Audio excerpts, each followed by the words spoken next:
Aeth sain Noel gan angel o'r nef at y tlodion fugeiliaid ger Bethlehem dref lle roedd un twy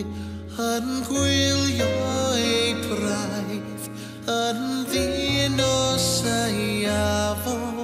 rhag ornes y blaidd Noel, Noel, Noel, Noel.